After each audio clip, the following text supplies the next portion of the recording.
Vous écoutez Radio Lomé, il est 12h30.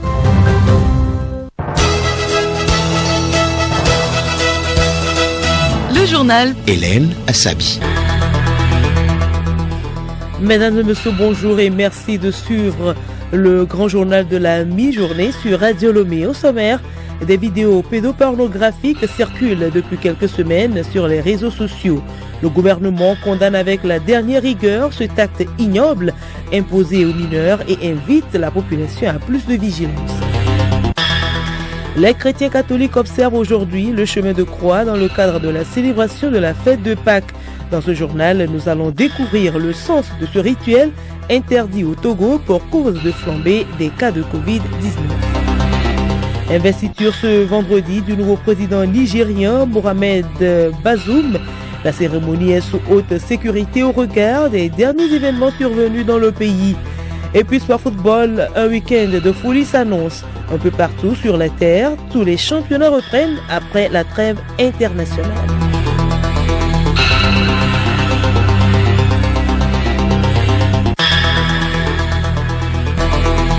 radiolomé.tg. Mesdames et messieurs, une fois encore, bonjour.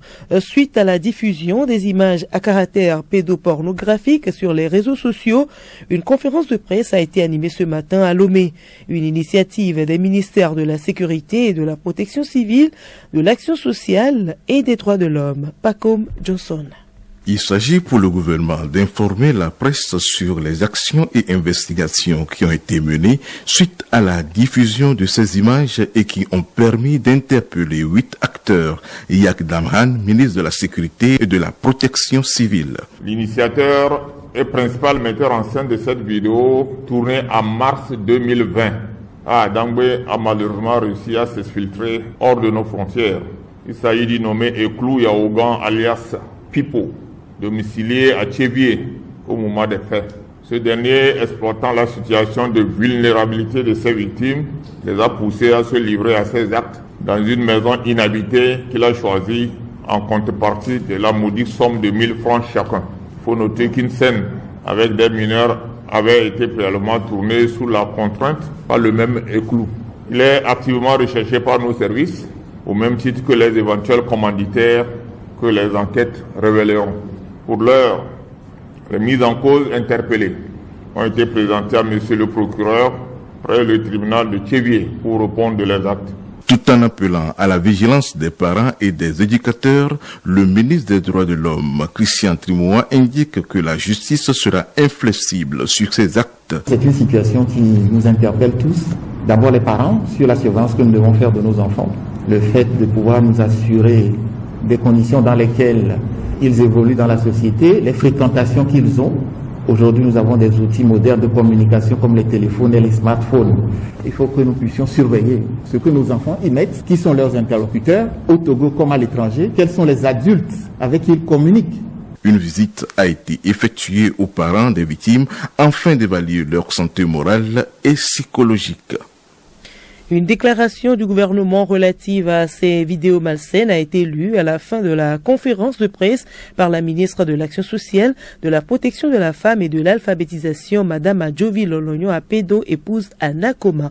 En voici le contenu. Déclaration du gouvernement relative aux vidéos pornographies mettant en scène des enfants togolais sur les réseaux sociaux. Depuis quelques semaines, des vidéos virales de pédopornographie tournées au Togo circulent sur les réseaux sociaux, mettant à mal les valeurs éthiques et socioculturelles de notre pays. Au total, 8 personnes, toutes de sexe masculin, sont impliquées dans cette situation déplorable. Il s'agit de 5 adolescents présumés auteurs et 3 enfants âgés respectivement de 6, 7 et 13 ans. Le gouvernement condamne avec la dernière rigueur cet acte ignoble imposé aux mineurs par des personnes véreuses dont les objectifs interpellent la conscience humaine. Le gouvernement rappelle que la pédophilie et la pornographie mettant en scène les enfants constituent des crimes selon le Code de l'enfant et le nouveau Code pénal. À ce titre, les auteurs et leurs complices seront soumis à la rigueur de la loi.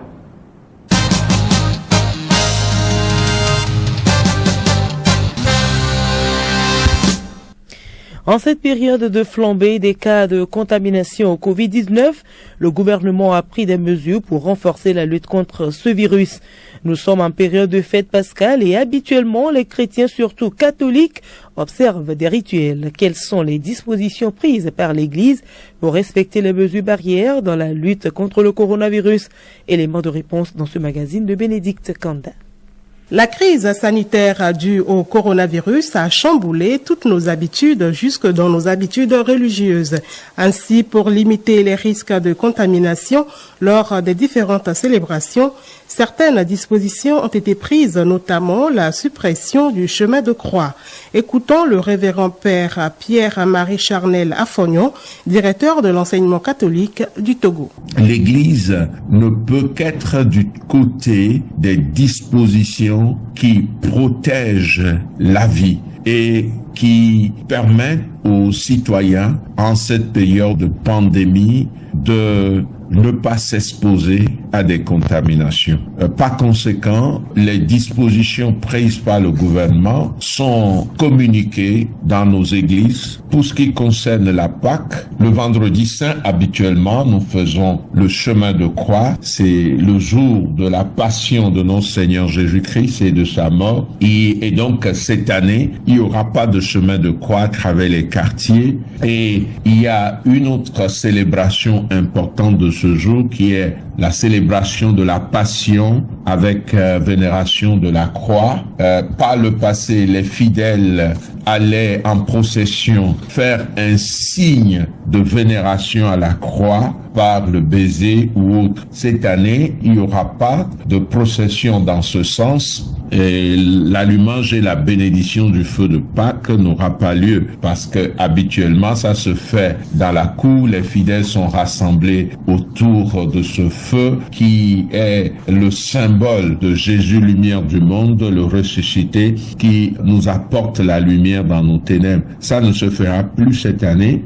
Et il n'y aura pas non plus des baptêmes. Normalement, durant la nuit pascale, il y a toujours le baptême des adultes. Il n'y aura pas de baptême parce que cela draine aussi un certain nombre de personnes et demande une célébration plus longue. Et les baptêmes sont reportés. Et dans tous les cas, cette nuit solennelle, la plus grande nuit de la liturgie, sera aussi célébrée, mais dans le respect des dispositions. Et pour dimanche de Pâques, nous aurons une célébration normale de la messe. Et là, les fidèles sont déjà très habitués aux dispositions qui ont été prises depuis l'ouverture des églises après le confinement. Le gouvernement a aussi interdit la prestation des chorales lors des célébrations des messes. Quelle alternative pour les chrétiens?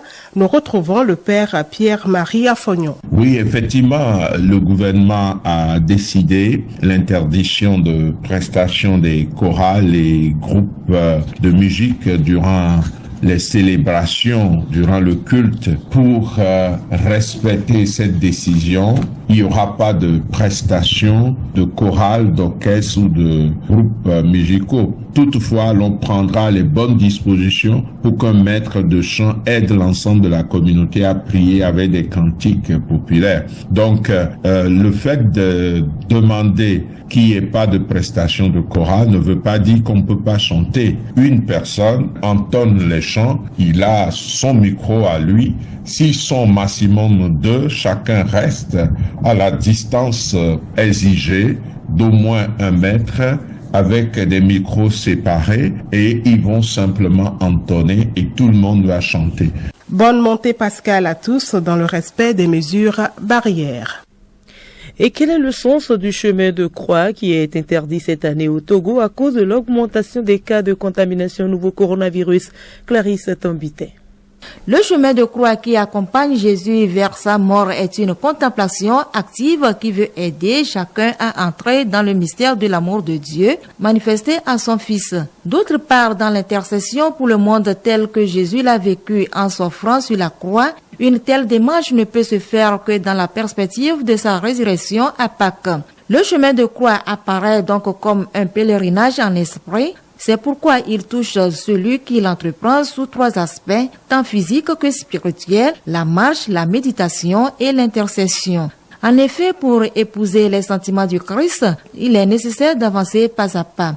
Pour entrer dans les profondeurs de l'amour du Père, il faut qu'un chemin se creuse de station en station. Le déplacement physique invite à un déplacement intérieur. Il s'agit de se laisser façonner par la marche, de suivre le Christ pas à pas, de nous laisser conduire sur le chemin qu'il emprunte et non de le précéder.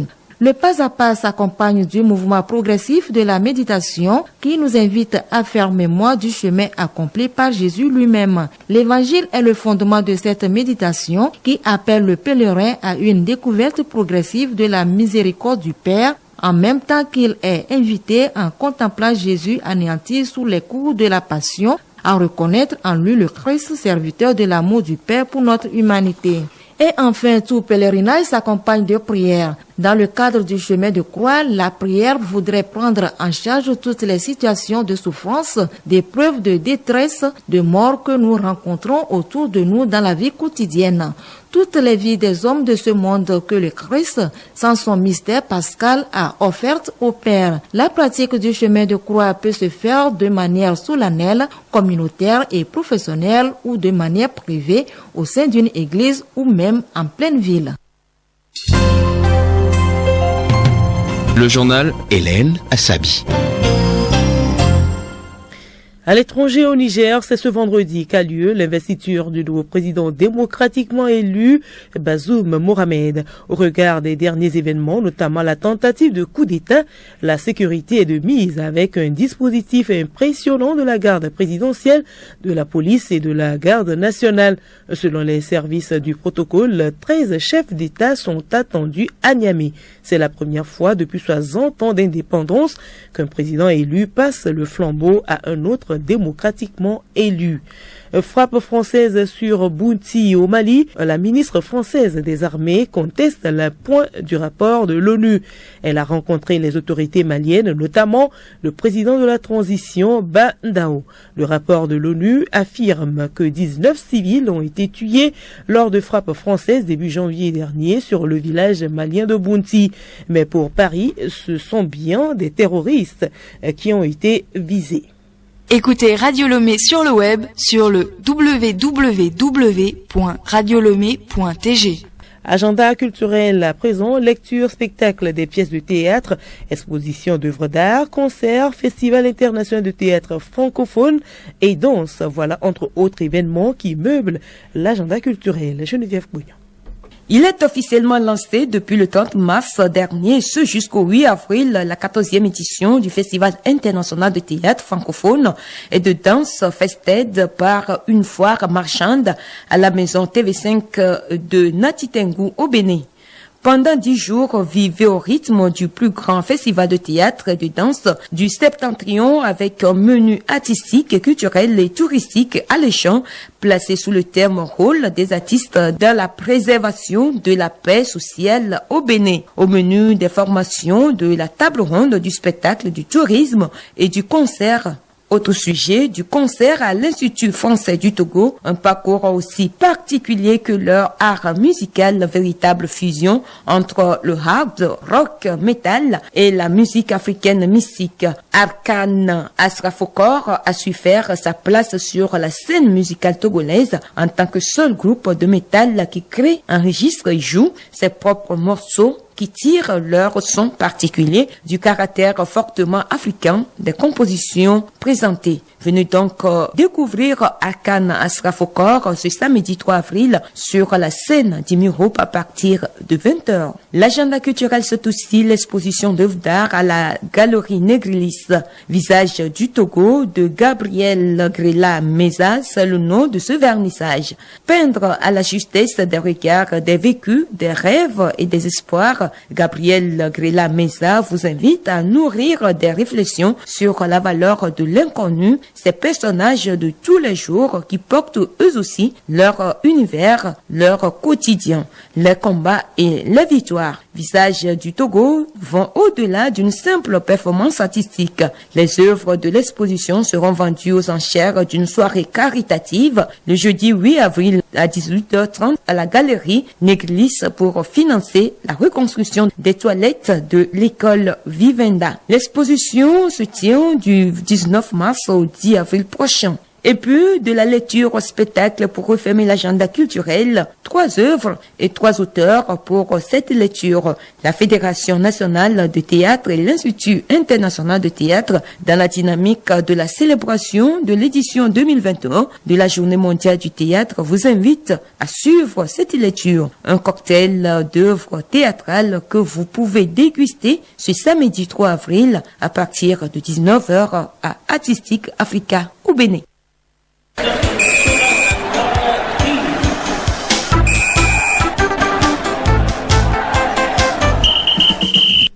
Sport football, la trêve internationale finie. Les championnats nationaux reprennent leurs droits sur le plan national. La D1 et D2, suspendus entre-temps pour cause de coronavirus, verront leur première journée ce week-end. Salim Lemou. Le coup d'envoi de la première journée sera donné ce samedi à Sakodé entre ASCO, champion en titre, et Sarah FC. Ce sera le seul match de la journée de samedi dans la zone nord. La première journée se poursuit dimanche, toujours dans la zone nord, avec des rencontres comme ACK Koroki Metete à Atakpame, Semasi Ifodje à Kara, puis AS Bina Unisport FC à Atakpame. Dans la zone sud, la première journée se déroule comme suit. Au stade JCA, AS Togoport reçoit Gbolesou, Gomido FC reçoit Maranatha au stade municipal, Ange FC accueille Entente 2 à Ablogame et AS OTR en découdra avec Dito FC au stade de Kégué en clôture de la première journée dans cette zone. Tous les matchs des championnats se dérouleront à huis clos et dans le respect strict du protocole sanitaire de la FTF. Sur le plan européen, la course vers les titres est âprement disputée. En Bundesliga allemande, la 27e journée se joue samedi avec des rencontres telles que RB Leipzig 2e qui reçoit Bayern Munich 1er, Wolfsburg FC Cologne, Dortmund Eintracht Francfort, puis Augsburg Hoffenheim. En Ligue 1, on joue la 31e journée avec des rencontres comme Monaco-Metz. Le leader PSG reçoit son dauphin Lille, puis Lens Lyon. Les autres rencontres se poursuivent dimanche. En Italie, la 29e journée sera jouée samedi. De belles affiches sont prévues. AC Milan Sampdoria, Bologne Inter, Torino Juventus, Lazio Spezia, Naples Crotone, Sassuolo AS Rome. En Liga, en ouverture de la 29e journée, Grenade reçoit Villarreal, Real Madrid accueille Eibar, Osasuna, Getafe. Et pour finir, la Premier League anglaise joue sa 30e journée avec des rencontres comme Chelsea-West Brom, Leeds accueille Sheffield United, Leicester reçoit le leader Manchester City, puis face à face, Arsenal-Liverpool. Point final à ce journal, retenez pour l'essentiel que des vidéos pédopornographiques circulent depuis quelques semaines sur les réseaux sociaux. Le gouvernement condamne avec la dernière rigueur cet acte ignoble imposé aux mineurs et invite la population à plus de vigilance.